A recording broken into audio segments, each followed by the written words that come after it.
বহুদিন আগে আমি গিয়েছিলাম গুলমোহর রয়্যালসে, কিন্তু সেখানকার ভিডিও আমি তোমাদের সাথে শেয়ার করব করে আর করা হয়নি। আমার কিছু প্রবলেমসের কারণে ভিডিওগুলো এডিট করতে অনেকটাই লেট হয়েছিল, আর তাই জন্যই ভিডিওগুলো তোমাদের সাথে আর শেয়ার করা হয়নি, এতটা লেট হয়ে গেল। তো যাক, ফাইনালি আজকে আমি ভিডিওটা তোমাদের সবার সাথে একটু শেয়ার করে নিই। কোচবিহারে গুলমোহর রয়্যালস কিন্তু বলতে পারো একদমই 5 স্টার একটি প্রপার্টি। তো এখানে কিন্তু এর আগে আমি বিয়ের ভিডিও তোমাদের সকলের সাথে শেয়ার করেছিলাম। এখানে রয়েছে বিভিন্ন ব্যাংকুয়েট, যেগুলো কিন্তু বিয়ে বাড়ি পারপাস এবং বিভিন্ন অনুষ্ঠান পারপাসে ভাড়া দেওয়া হয়।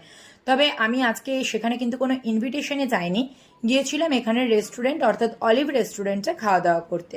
এখান থেকে আমি ফার্স্টে ট্রাই করেছিলাম গুলমোহর রয়্যালস চিকেন টিক্কা। তো আমি যেহেতু টিক্কা আইটেমস খেতে একটু বেশি ভালোবাসি, সেই কারণে এখানে এসে জিজ্ঞেস করেছিলাম দাদাদেরকে যে কোন আইটেমসটা এখানকার ভালো হবে টিক্কার মধ্যে। তো ওরা আমাকে সাজেস্ট করেছিল কি ম্যাম আপনি চিকেন টিক্কাটা ট্রাই করতে পারেন। আর এটা খেয়ে তো আমি জাস্ট দারুণ লেগেছে আমার, কি এত সুন্দর খেতে টিক্কা আইটেমসের মধ্যে চিকেন টিক্কাটা, আমি তো জাস্ট একদম ফিদা হয়ে গেছিলাম। এরপর আমি অর্ডার করেছিলাম এখানকার ড্রামস অফ চিকেন, এটাও কিন্তু খেতে খুবই ভালো। এরপর আমি চলে গিয়েছিলাম মেন কোর্সে, আর মেন কোর্সে আমি নিয়েছিলাম দম চিকেন বিরিয়ানি।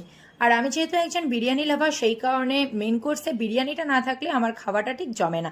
তো এখানে কিন্তু বিরিয়ানির সঙ্গে সার্ভ করেছিল রায়তা অ্যান্ড স্যালাড। আর এই পুরো প্ল্যাটারটা কিন্তু ভীষণই ভালো খেতে ছিল, মানে বিরিয়ানিটার তো কোনো কথা হবে না।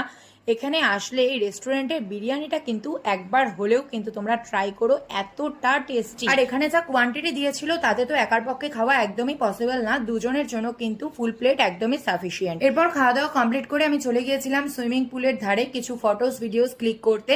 তো তোমাদের সকলের এই গুলমোহর রয়্যালসের ভিডিওটা কিরকম লাগলো আমাকে অবশ্যই কমেন্টে জানাতে ভুলো না।